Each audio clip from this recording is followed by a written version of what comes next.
This video is meant to be a continuation in some ways of the new moon in Aquarius video I did a couple of days ago because it concerns a transit that is closely linked with this new moon.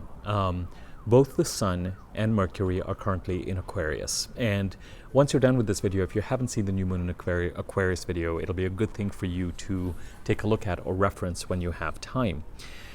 As I mentioned to you, the planet Venus came into Aquarius on December the 20th, 2019 and stayed till about January the 10th or so.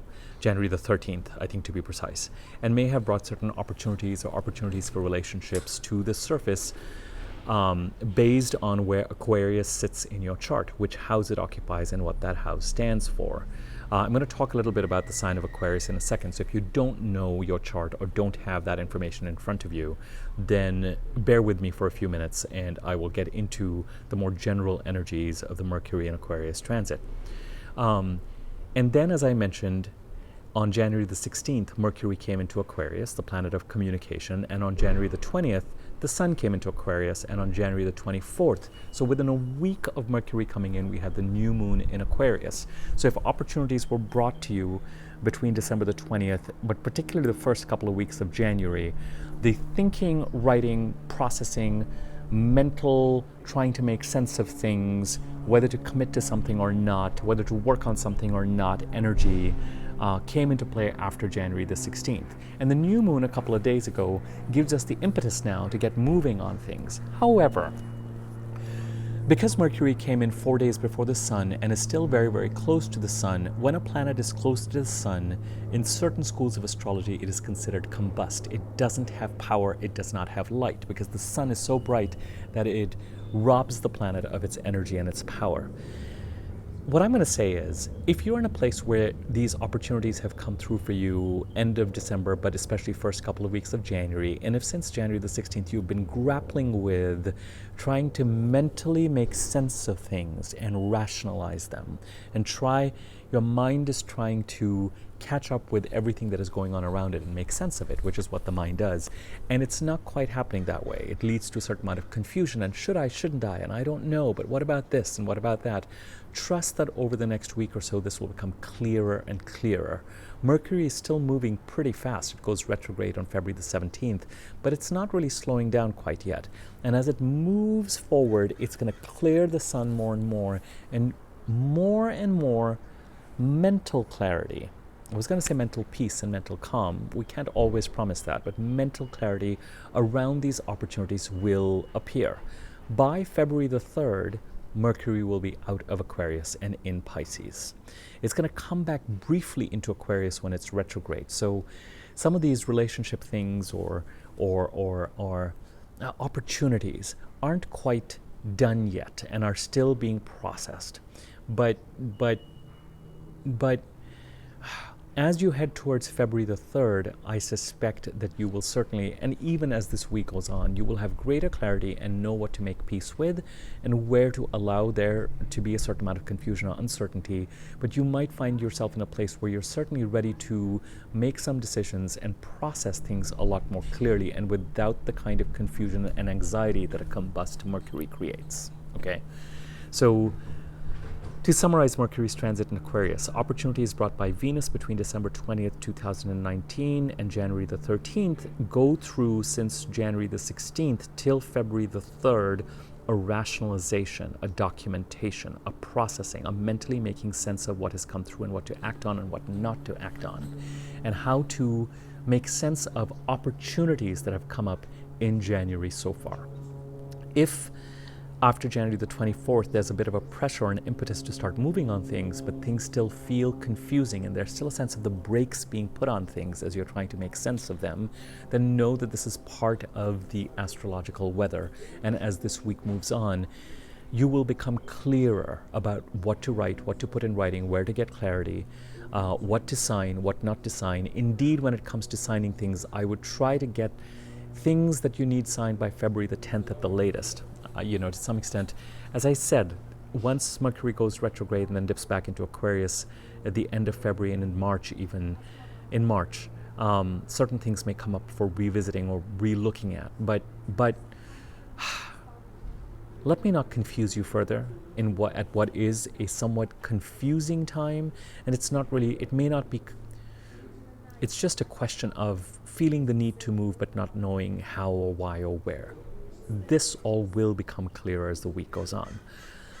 The sign of Aquarius is a misunderstood sign, largely because of sort of the myths surrounding terms like Age of Aquarius and the musical hair, and people parading around with long hair and letting things go and not wearing many clothes. And Aquarius is imbued with new ageness, and it really is not that sign. It's often confused in its characteristics with the sign of Pisces. The sign of Aquarius is an extraordinarily discerning sign, and it is an air sign, so a lot that happens with Aquarius happens in the mental realm. It is a questioning sign, it is a scientific sign, but it is not a conservative sign. That said, in its questioning and non-conservativeness, it is not accepting of everything. It is extraordinarily discerning. It is argumentative. It is unfailingly rational. You know how you come across certain people who you're sitting alongside and you start talking to them, and you can never win, and the arguments and the questionings are relentless, and the examination, but really, do we really know this? Is this really the case? Well, if you think this, but what about this? But I don't think that makes sense to me. Very Aquarian, very misunderstood sign.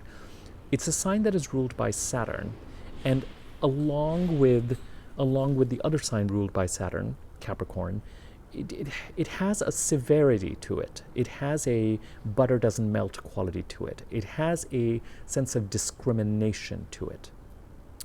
It might be unconventional insofar as, whereas the sign of Capricorn is really interested in understanding the rules of the game and playing the rules of the game, and therefore playing the rules of the game to win, and therefore preserving the rules of the game, and therefore is associated with a certain amount of conservatism and a certain amount of being in a comfort zone and knowing what it likes and doesn't like and protecting what it likes. The sign of Aquarius is constantly questioning what it likes. So in comparison to Capricorn, Aquarius is the more liberal sign, but it is still ruled by Saturn. And if something does not meet its tests of rationality, it will not pass muster. It's not a sign. If Capricorn is a sign that knows what it likes, Aquarius is always questioning and open to understanding what it likes and why it likes it.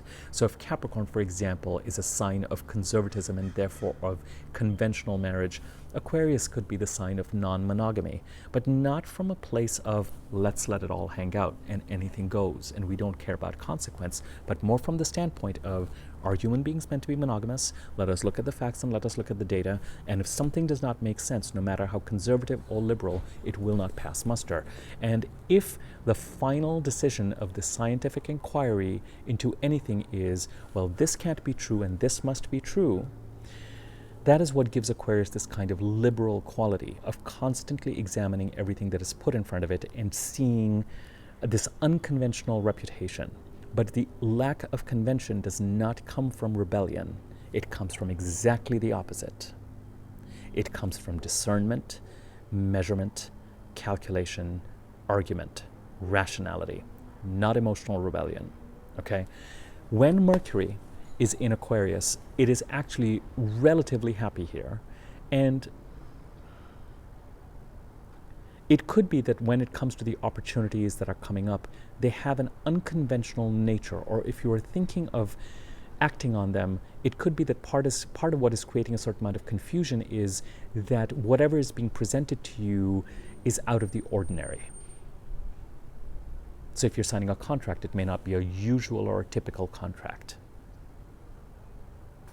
If you're looking at certain opportunities, there's something about it that is unusual, maybe even creative, maybe even somewhat liberating, but out of the ordinary.